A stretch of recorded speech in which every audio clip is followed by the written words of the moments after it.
За ингээд миний 60 хоногийн дотор 53 кг-аас 48 кг болох аялын маань 2 дахь өдөрт давтан морил. За өглөө босоод би мэдээж шууд жингээ утсан 5275 байсан. Тэгэхээр өчигдрөөсөө би 300 орчим грамм асан гэсэн үг ээ. Маш баяртай байсан. За тэгээд мэдээж бас өглөө сэржингүүтээ нөгөө шила хит буюу галтгуулын давирхаа юм байлээ л те. Давирхаатай усаа уусан. Тэр ихтэй дараалаа. За тэгээд усаа шингээчгээд гүйлтийн замн дээрээ нойрмоглон барин 30 минут хурдан хэмнэлтэйгээр алхсан. Тэгээ ер нь бол яг миний төлөвлөгөө би эхний 7 хоногт ингээ гүйлтийн зам дээрээ өглөө болгон 30-аас 40 минут ингэж кардио хийж бодсон. Яагаад тэгэхээр ойрын хугацаанд би ерөөсөө дасгал хийгээг болохоор бие жоохон ингэж дасгаж жагаад гантэлтэй дасгалуудад орё гэж бодсон юм аа.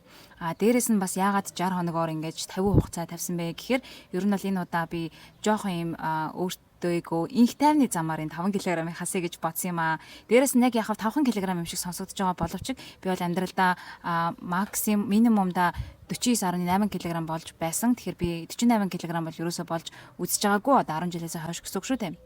Тийм болохоор 48 гэдэг бол миний хувьд нэлээд хэцүү жин гэж бодсон учраас би яарахгүйгээр маш гоё эрүүл аргаар өөрийгөө зовоохгүйгээр ингэж 5 кг энэ 2 сарын хугацаанд хасъя гэж төлөвлөсөн байгаа. За тэгээд найзлогынхаа өглөөнийхэн цаг бэлдэж байна. Өглөөдөө манай найзлог грек йогурт, банан, синнамон, коксын өрмөгтэй би найруулад өгдгийн. Тэгээд ерөөхдөө манай найзлог болохоор яг жин нэмэх зорилготой байгаа. Булчингийн намаас нэмэх. Би болохоор жингээ хасах зорилготой юм. Хоёр эсрэг зорилготой хүн байгаа. Тийм болохоорс би дэглэн барьж ийн гэдэг найзлогынхаа бас энэ хооллолтыг нь алдагдуулчихгүй гэж хичээгээл байгаа. За тэгээ өдрийн хоолндоо бид хоёр ингээд ийм эрүүл хоол эзээ, гоё байцаатай ногоотой махтай хоол идсэн. За мэдээж вафла яаж одоо орхив дуусчихгүй байгаа болохоор дуусгасан. За тэгээд нэг алим эзээ.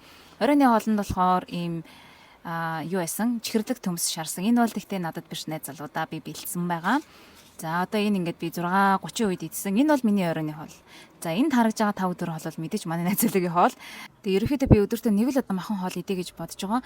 Яагаад тэгэхээр яг 6 цагийн дотор л хоолоо идэж байгаа учраас 2 хоол идчихэр нэлээд хүнд оргиод байгаа учраас оройны хоолн дээр би харагдж байгаачлан луун болон улаан манжинтай грек йогурт идсэн. Ингээд өдөр болгон би рилээ шууд тэр дорны идэлээд оруулаа явах болно. Тийм болохоор дараагийн рилүүдийг манай үзье гэх юм бол фоллоу дараарай. Баяа маргааш үлзье.